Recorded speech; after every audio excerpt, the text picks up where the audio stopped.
경기도지사 선거 얘기 조금만 해보죠. 지금 제일 박빙인데 어쨌든 경기도인데 보수 쪽에서의 관심은 강용석, 김은혜 강용석 단일화인데 이 뭐 계속 어쨌든 안철수 후보는 와 이준석 대표가 또 생각이 다른 것 같고 그리고 이제 김은혜 후보도 이제 여론조사 결과에서 본인이 앞서는 결과가 나오기 때문에 뭐 사실 아직까지 그렇게 적극적이진 않은 것 같은데 요게 이제 막판의 변수가 되리라고 보십니까? 김수현 평론가부터.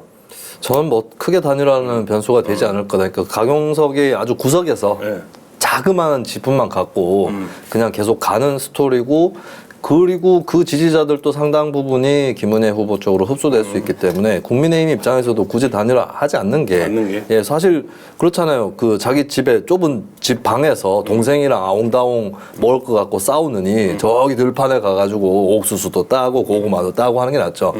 본인 얘기인가요?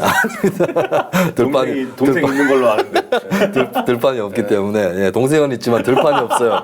근데 김동연이라는 들판에 그쪽에 가서 그쪽에 다툼을 벌이는 게 훨씬 나은 거죠. 예, 그런 의미에서 그리고 뭐 어떻게 보면 저기 경기도지사에는 정의당 후보도 나와 있기 때문에 그쪽에도 어느 정도의 분산 효과는 있을 수 있어서 또이또이일 수 있습니다. 예, 그래서 그 단일화는 이제 일단은 끝을 내는 게 예, 그것은 물 건너 간 것으로 해두는 게 좋은 것 같고 저는 이제 원래는 이 싸움이 경기도지사가 김동연 후보한테 유리하게 갈 거라고 봤었어요. 예, 김동연 후보는 민주당의 색깔이 그렇게 진하지 않기 때문에 민주당 지지층 김동연 찍고 그다음 민주당 지지층 아닌 쪽도 김동연 찍을 수 있는 환경이었는데 저는 이재명 후보 등판이 김동연 후보의 외연 확장을 좀 가로막은 측면이 있다. 예, 그런 의미에서 좀 김은혜 후보한테는 호재가 된 것 같고 그리고 아까 안철수 전 대표에게 나와서 하는 말인데 안철수 전 대표는 이번에 그 단일화를 해야 된다는 언급으로 앞으로의 정치에 있어서 불길한 조짐을 내비쳤다. 어떤 불길한 겁니까? 안철수란 정치인이 아직 어느 정도 살아있다면 국민의힘에 들어갔지만 국민의힘을 본인이 얘기했어요. 중도 실용적인 정당으로 만들고 싶다고 했거든요. 근데 강용석을 끌어안는 게 중도 실용인가? 여기서부터 시작해 볼 수 있고 그리고 이제 국민의힘 내부의 경쟁에 들어가야 되는데 안철수 후보가 중도 실용을 하려면 내부에 조금 더 개혁 보수에 가까운 사람들하고 손을 잡아야 되는데 개혁 보수나 온건 보수 쪽은 대선 주자들이 있어요. 그리고 안철수에 대해서 오히려 감정이 그렇게 좋지 않습니다. 그럼 결국에 안철수 전 대표가 친박이라든지 좀 더 강경 보수 쪽에 손을 내밀어서 잡게 될. 왜냐하면 그쪽에 또 대선 주자가 없어요. 없으니까. 예, 그렇기 때문에 안철수의 우경화가 예상된다라고 하는 거죠. 강용석이 무섭습니다. 강용석이 지방선거 끝나고 뭘 방송할지 어떻게 합니까? 근데 그런 건 있어요. 지금 이제 이런 상상, 이거는 이제 혼자만의 상상, 뇌피셜의 상상 막 이렇게 하는 것도 있고.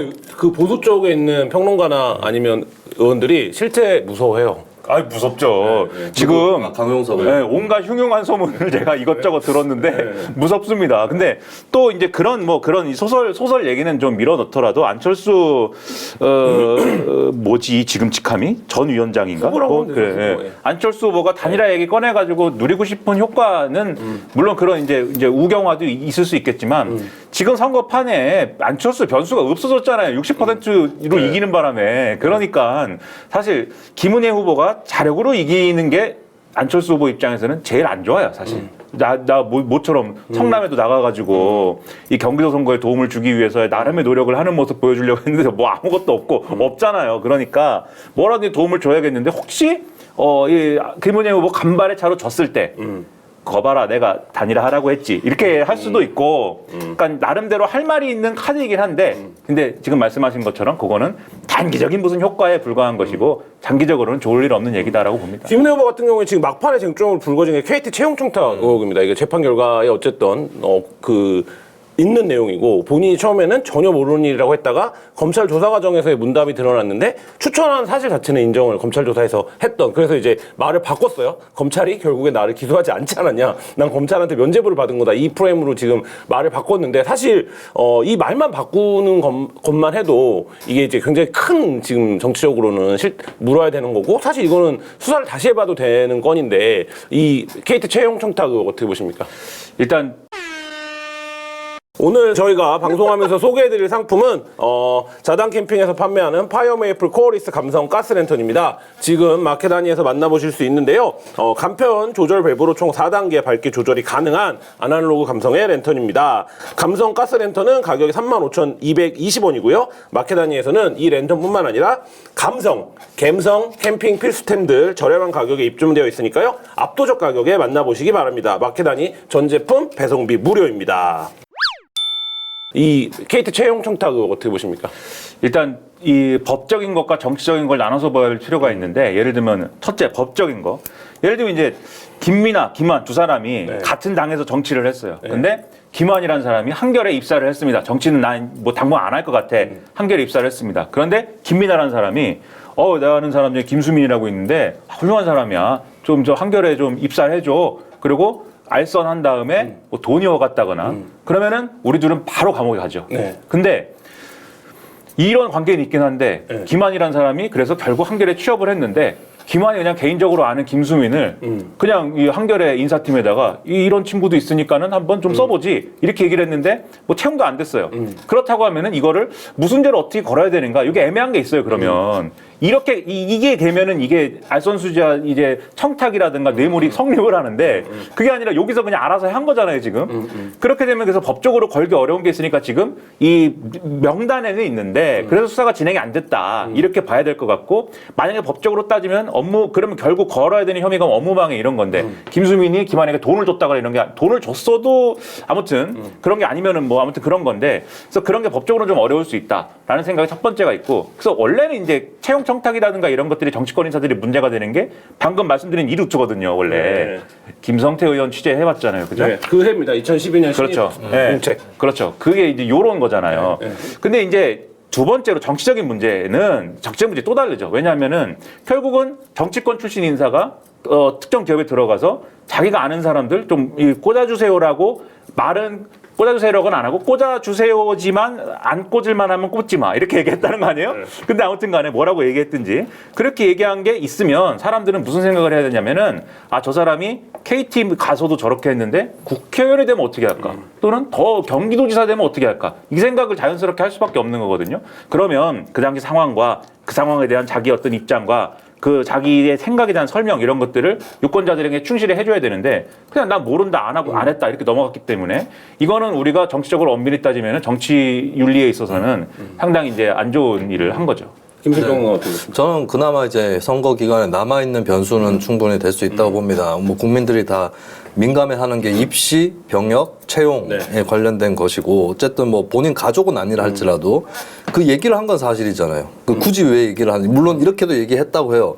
그 보고 자질이 안 된다 싶으면 탈락시키세요라고 얘기했는데 그거 뭐하러 얘기합니까? 내가 인사팀이면 자질이 안 되는데 추천한 이유는 있겠죠? 근데 제가 김성태 채용 비리를 보도했던 기자로서 말도 안 되는 해명입니다. 네, 어깨가 막 올라가네요. 말도 안 되는 해명인 게 신입 공채는 본인이 KT 리크루트 사이트에서 지원하는 거 말고는 방법이 없습니다. 그리고 KT가 그때도 늘 했던 해명이 뭐냐면 우린 3차에 올라올 때까지도 이름을 모른다라는 거예요. 근데 어떻게 추천합니까? 예를 들면 신입 공채 과정에서 이거는 다 똑같은 시험 보는 거예요. 이거잖아요. 이게 경력직 채용이 아니잖아요. 근데 공채 응시했어요 안 했어요? 김은혜 씨가 추천한 거는. 지금 인적성은 봤다라는 거고 김성태 따른 인적성도 안 봤거든요. 그럼 이거는 응시를 한 거잖아요. 했는데 1차 시험에서 불합격이었는데 그렇죠. 합격으로 바꿨다는 거예요. 근데 그 당시에 명단을 보면 저희가 취재할 때 가로치고 연필로 써놓는다는 거예요. 뭐 김성태 딸. 그렇죠. 그리고 넘어가면 지워요. 이 써놓은 거를. 그러고 서류가 넘어간다는 거거든요. 그게 이제 그때 인사팀이 했던 증언인데 자 그렇다라고 하면 1차에 불합격을 했는데 합격으로 바뀌었다. 이거는 이 단계에서 힘이 작동을 한 거거든요. 그 부분을 김은혜 후보가 방어하는 논리가 하기 싫으면 하지 말라고 했어. 요거죠. 그리고 만약에 하기 싫으면 하지 말라고 했었는데 인사팀에서 알아서 기었다라고 하면 일본 말로 손타쿠를 했다고 하면은 그거는 네가 잘못이지. 그렇게 지금 빠져나가는 건데 이 논리를 몇 년 전에 김성태 의원이 똑같이 했었어요. 내가 청탁한 적이 없고 그건 KT가 알아서 한 거고. 자, 그러나 어렸어 겁니다. 네, 재판에 가서 모두 유죄가 났다. 네, 이라는 점은 여기까지 말씀드립니다. 네. 근데 그거는 김성태 의원이 밖에 있었던 사람이고. 그렇죠. 요거 이제 경우가 그래서 조금 다를 수 있다는 건데. 전무였죠, 당시에. 그렇기 때문에 이것은 누가 나서야 됩니까? 네, 검찰이 나서요. 법무부 장관과 법무부 장관 휘하에 있는. 근데 근데 맞다. 거기서 저 부하가 아니시지. 거기서 검찰은. 한 가지만 더 말씀드리면 검찰은 장관의 부하가 아니에요. 당시에 이석채 회장과 서유열 사장도 청탁을 했습니다. 사람을 꽂아 넣었어요. 맞아요. 이 두 분들 어떻게 됐냐? 김성태보다 먼저 구속됐다. 네. 근데 그분들도 응시한 사람을 최종적으로 네. 합격시켰겠죠. 네, 그렇죠. 이거 김은혜 의원 또 합격은 안 됐다. 하여튼 뭐 그렇습니다. 자, 계속 빠져나갑니다. 이렇게. 김준일 의견 마지막. 법적으로는 뭐 좀 힘들 것 같고요. 뭘 적용시키기가. 근데 그래도 계속 논란의 소지는 될 수 있겠죠. 다만 워낙에 지금 지방선거가 여기저기 말이 많고 또 본격 선거 운동 기간에 들어가 버리면 막 사람들이 막 부산하게 움직여가지고 먼지가 많아요. 그래가지고 이게 좀 크게 안 불거질 수는 있겠습니다. 예. 그래도 근데 민주당 입장에서는 노려볼 만한 포인트로 계속 남겠죠. 누가 그 시절에 네. 김은혜 후보가 지금처럼 별로 힘도 없었어요, 사실. 그래서 제가 볼 때는 성공하지 못한 쿠데타라고 봅니다. 아니, 저는 사실 알긴 않았었거든요. 네. 그때 취재를 할 때. 그럼 왜 이제까지 왜 숨겼습니까? 그때는 김은혜 후보가 그게 아니었고 김성태 의원이 너무 세게 나왔고 그거를 방어하느라고 정신이 없었습니다. 그래서 지나갔는데 나중에 이석재 판결문에 그게 레퍼런스로 들어가 있더라고요. 그렇죠. 네, 그게 그래서 막 그랬구나라는 생각을. 그럼 보면서 저기 검찰로부터 좀 수사권을 빌려야 돼요. 빌려가지고 한번 수사해 주세요. 수사권을 조정하는 게 문제가 아니라 수사권 렌탈제가 있어요. 그래서 그 문제를 가장 잘 아는 사람이 특정 자격 요건을 갖추면 수사권 신청을 하면 수사권을 대여해 주는 겁니다. 민간위탁. 얼마나 좋습니까? 거버넌스 이게 거버넌스예요. 수사권 렌탈. 제가 그냥 달라는 게 아닙니다. 자격 요건 심사를 해서 이거는 여기한테 2주 정도 줄만하다. 이러면 딱 수사권을 주는 거죠. 탄효민주주의다. 네. 그리고 2주 했는데 안 나온다 그러면 1회에 걸쳐 연장 신청할 수 있다. 연장 신청할 수 있고. 그다음에 결과를 못 내면 특정 기간 동안 수사권 신청을 못 하게 하고.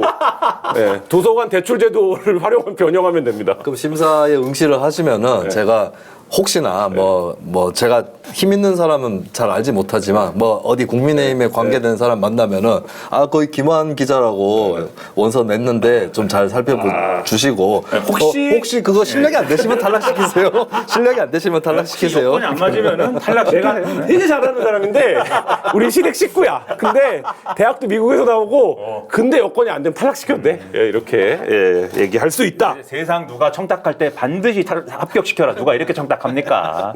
안 되면 탈락시키라고 하지. 알겠습니다. 마켓타니는 착한 쇼핑몰이죠. 마켓타니는 저지되어야 합니다.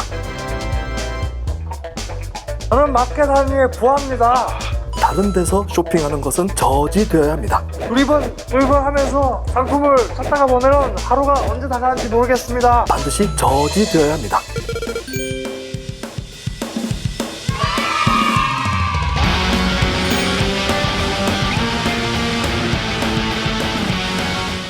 당신은 어떤 세상을 보고 있나요? 특종, 속보, 이슈. 당신이 보는 세상의 가려진 이면에는 우리가 꼭 봐야 할 세상의 이야기가 있습니다. 한결에는 그 이야기를 조금 다른 방법으로 전해보기로 했습니다. 세상의 이면 캠페인. 많은 곳에서 흔히 사용되는 이면지. 이곳에 찍는 이면지 활용 스탬프에 우리가 알아야 할 세상의 이면을 더했습니다. 기후위기, 멸종위기 동물, 아동인권, 한겨레가 전하고자 하는 이야기들. 이면지를 활용하는 시점에서 우리가 봐야 할 세상의 이면이 있음을 이야기합니다. QR코드를 찍으면 그동안 한겨레가 전해왔던 가치가 담긴 이야기들을 읽어볼 수 있도록 했죠. 그리고 이면지 활용 스탬프가 필요한 사무실 등에 비치하여 보다 많은 곳에서 세상의 이면을 접할 수 있게 했습니다. 진실, 정의, 소수. 세상에 필요한 이야기들이 계속 전해질 수 있도록 한결의 서포터즈 벗으로 함께 해주세요. 당신은 어떤 세상을 보고 있나요?